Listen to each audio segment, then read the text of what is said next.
فرق کا سوال کیا ہے؟ کاکسمن کو ایک بات عظیم من دیگرم تو دیگری عدل لہم مغفرۃ و اجرا عظیما، ان سب کے لیے ان کے اعمال کا نتیجہ اجر عظیم، مغفرت، تمام چیزیں ان دونوں کے لیے یکساں، کوئی تخصیص نہیں ہے۔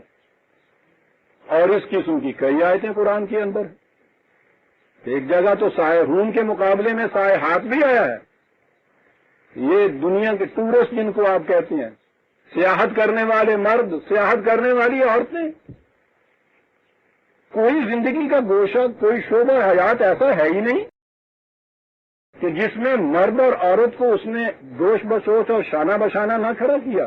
کوئی تمیز ہی نہیں، کوئی فرق ہی نہیں دونوں میں، اس لیے کہ بعد کم من بعد۔ یہ سوال ہی کیا ہے کہ آدھی آبادی انسانیت کی، تم اسے انسانیت کی سب سے ہی الگ کر دو۔ اس پس منظر میں عزیزان من دیکھیے یہ قرآن کیا کہہ گیا۔ قرآن نے یہ کیا، اور ظاہر ہے کہ جب قرآن کے مطابق آپ کا معاشرہ متشکل ہوا تھا محمد رسول اللہ والذین معہ صلی اللہ علیہ وسلم ورضی اللہ تعالیٰ عنہم کے ہاتھوں سے، قرآن کی انہی قوانین، احکام، ہدایات، تعلیم کے اوپر عمل ہوتا تھا۔ سوال ہی نہیں تھا کہ وہاں زندگی کے کسی گوشے میں بھی آپ مرد اور عورت کی یوں تخصیص کر دے کہ ایک کو پست قرار دے دے اور ایک کو بلند قرار دے دے، ایک کو حاکم قرار دے دیں، ایک کو محکوم قرار دے دیں، ایک وجہ تقدس ہو، دوسرا باعث نفرت آپ کے یہاں یہ بن جائے۔ سوال ہی نہیں پیدا ہوتا تھا وہاں تو میدان جنگ میں عورتیں ہوتی تھی ساتھ۔ یہ الگ چیز ہے کہ وہ فطرت کے وظائف میں سے جو چیزیں الگ الگ ہیں، جنین کی پیدائش، اس کی تربیت، یہ چیزیں کبھی اسباب میں سے ہیں۔ انسان ہونے کی جہت سے تو دونوں کے اندر قرآن نے کوئی فرق نہ رکھا۔ یہ سارے تفرقے مٹا دیے کہ ایک میں روح ہوتی ہے، دوسرے میں نہیں ہوتی، اس میں بڑا دماغ ہوتا ہے، اس میں یہ چھوٹا دماغ ہوتا ہے، سوال ہی نہیں ہے۔ آپ دیکھتے ہیں کس طرح سے ہر گوشہ حیات کے اندر وہ دونوں کو دوش بدوش چلا رہا ہے۔ دونوں کے اندر خلقی اور طبعی طور کے اوپر اگر کسی قسم کی بھی کوئی کمی ایک دوسرے کی ہوتی، قرآن اس کو پوائنٹ آؤٹ کرتا، بتاتا کہ اس گوشے میں یہ یہاں تک جا سکتی ہے، عورت آگے نہیں جا سکتی۔ کوئی گوشہ بھی ایسا نہیں ہے جس میں اس نے یہ کہا ہو کہ یہ مرد وہاں تک جا سکتے ہیں، عورت وہاں تک نہیں جا سکتی۔ اور یہ دور جب گزر گیا اور پھر خاص سازشوں کے تحت قرآن اور اس کی تعلیم کو پس پش ڈال دیا گیا، سب سے پہلا حربہ یا رد عمل یا وہ انتقام جو اس دور کی مساوات نے ان کے دلوں میں پیدا کیا تھا، جنہوں نے پھر قرآن کو چھوڑا، پہلی چیز پھر وہی آ گئی جو پہلے اعتقادات آیا کرتے تھے اور آئی مذہب کی دنیا سے۔ تورات میں یہ چیز تھی کہ خدا نے آدم کو پیدا کیا، آدم مرد، اسے پیدا کیا تو پیدا ہوا تو وہ تنہا تھا، اداس ہو گیا۔ اس کی اداسی دور کرنے کے لیے، بچے کو کھلونا دینے کے لیے، اس کی اداسی دور کرنے کے لیے خدا نے اس کی پسلی کو چیرا اور اس کے اندر سے عورت کو پیدا کر دی۔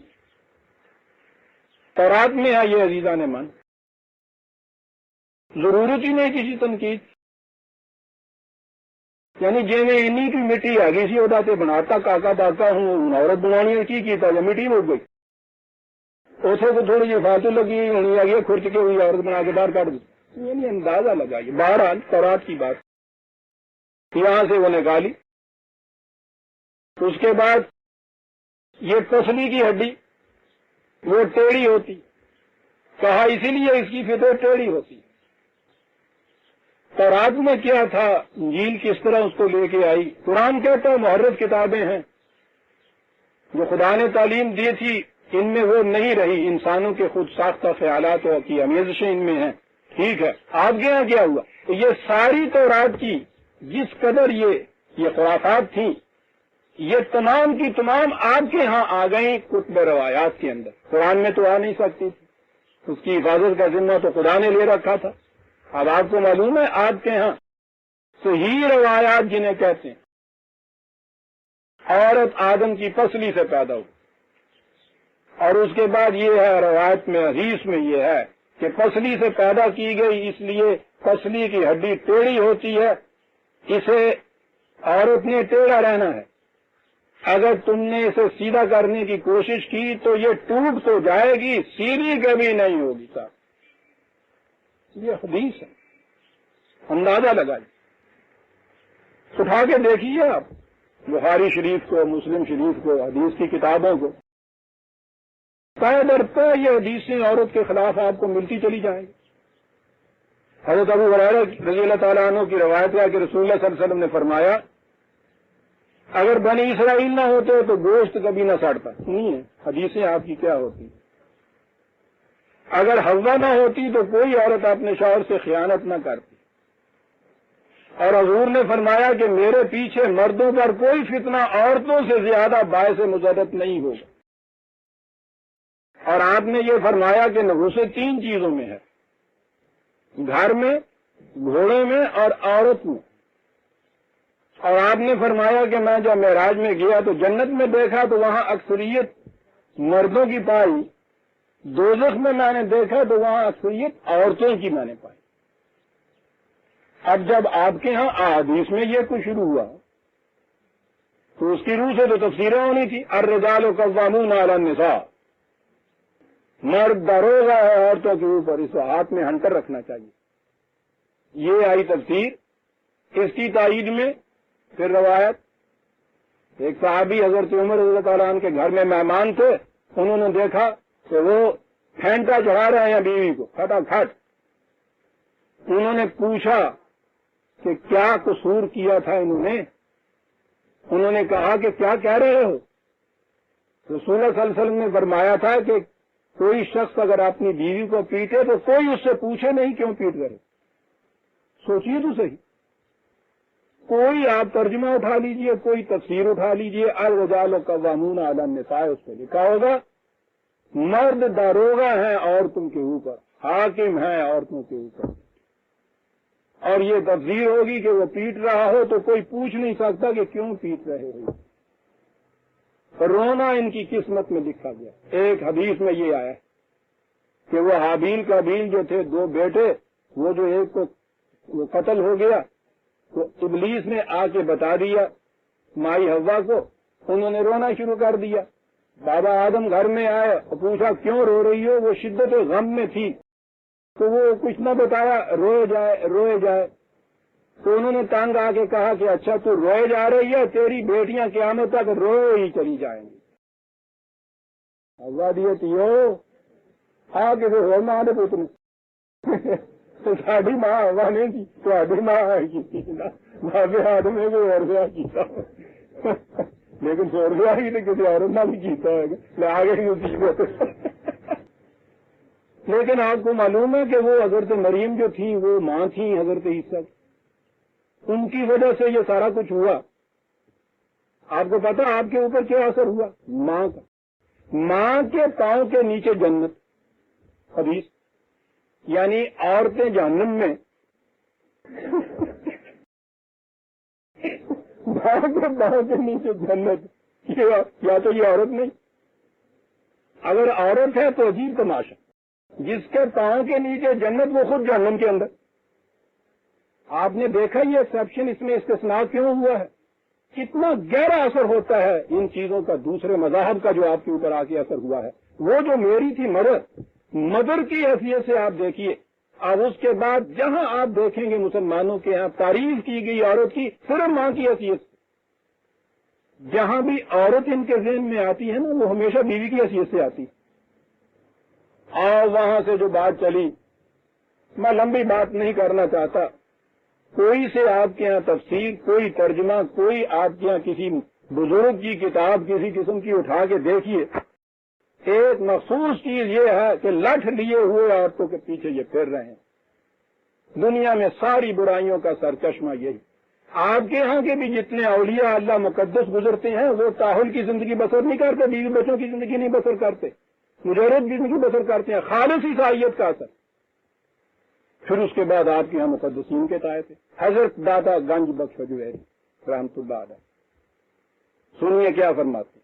بہشت میں پہلا فتنہ جو آدم پر مقدر ہوا اس کی اصل عورت، پہلے جو فتنہ دنیا میں ظاہر ہوا یعنی حابیل و قابیل کی لڑائی، اس کا سبب بھی عورت، اور جب خدا نے چاہا کہ دو فرشتوں ہاروت و ماروت کو سزا دے تو اس کا سبب بھی عورت کو قرار دیا، اور آج بھی دینی اور دنیاوی تمام فتنوں کے اسباب کا ذریعہ بھی عورتیں ہیں۔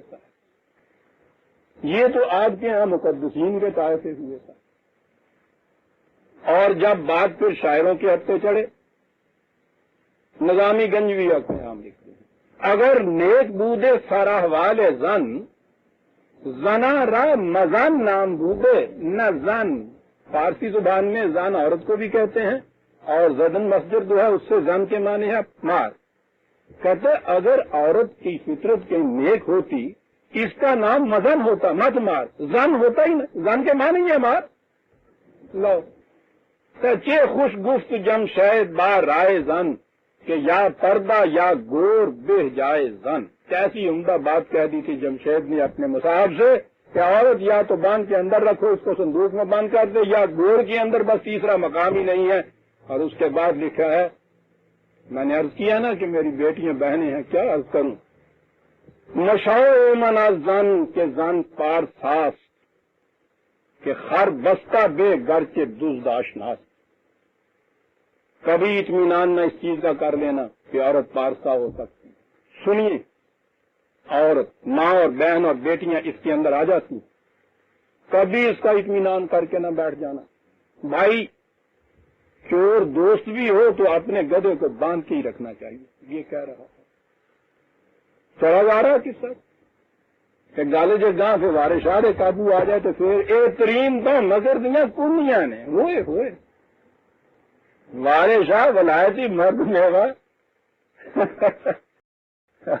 اب کیا بتاؤں کہ رن میں سواد محسوس ہے۔ میں نے عرض کیا نہ ان حوالوں کی ضرورت نہ ان اقتباسات کی ضرورت۔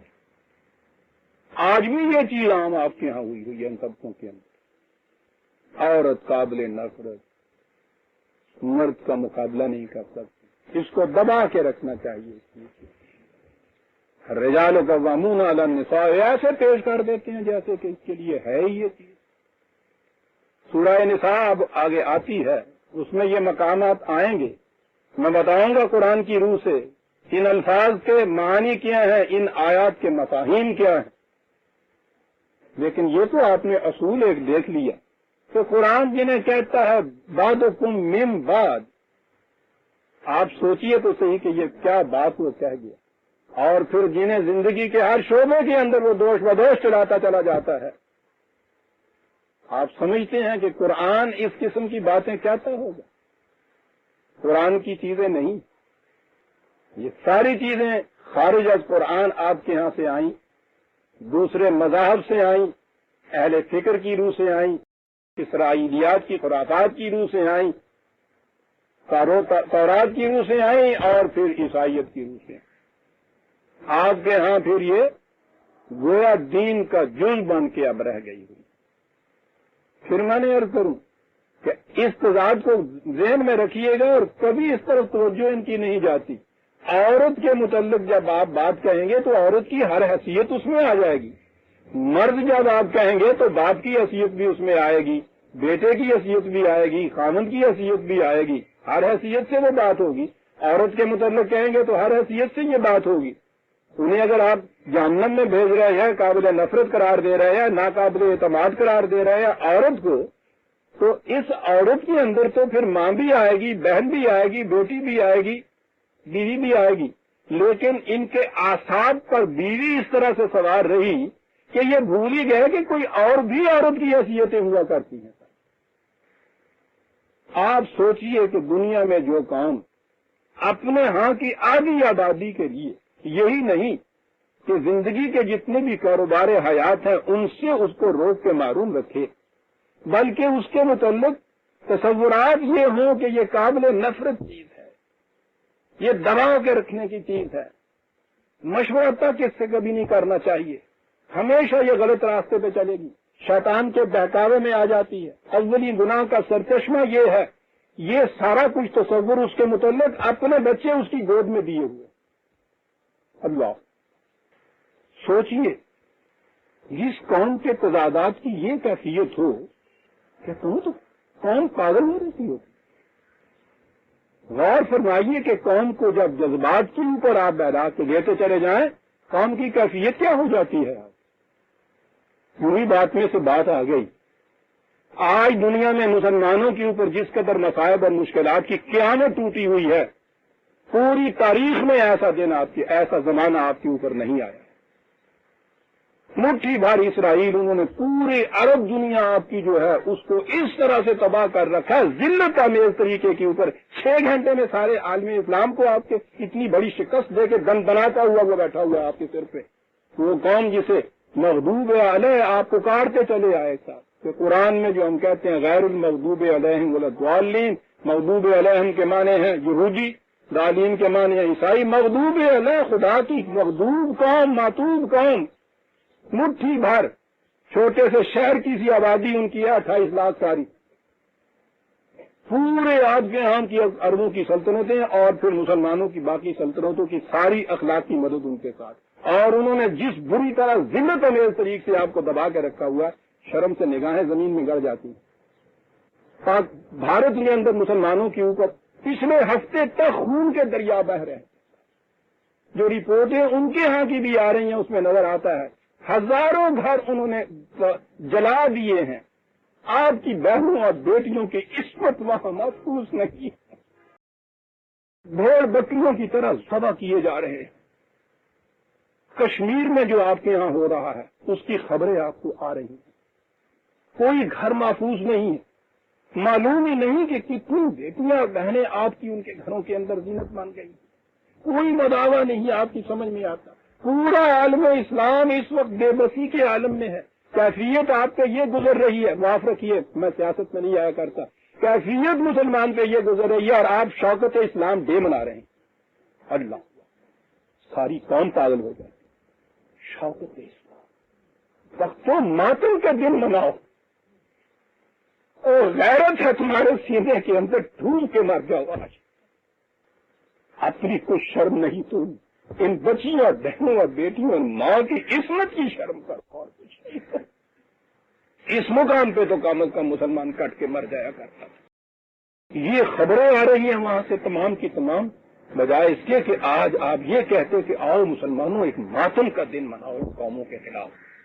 ایک رجحان یہاں پیدا ہو رہا تھا بھارت کے خلاف ان کی دراز دستیوں کے متعلق. کشمیر کے اوپر جو کچھ ہوا یہ سارے کا سارا یوں ایک سوئچ آن کیا تھا قوم شوکت اسلام پر. میں عرض یہ کر رہا تھا عزیزان من کہ جب قوموں کو جذبات کے دھارے میں بہا دیا جائے پھر ان میں کھڑے ہو کر سمجھنے سوچنے کی صلاحیت باقی نہیں ہے.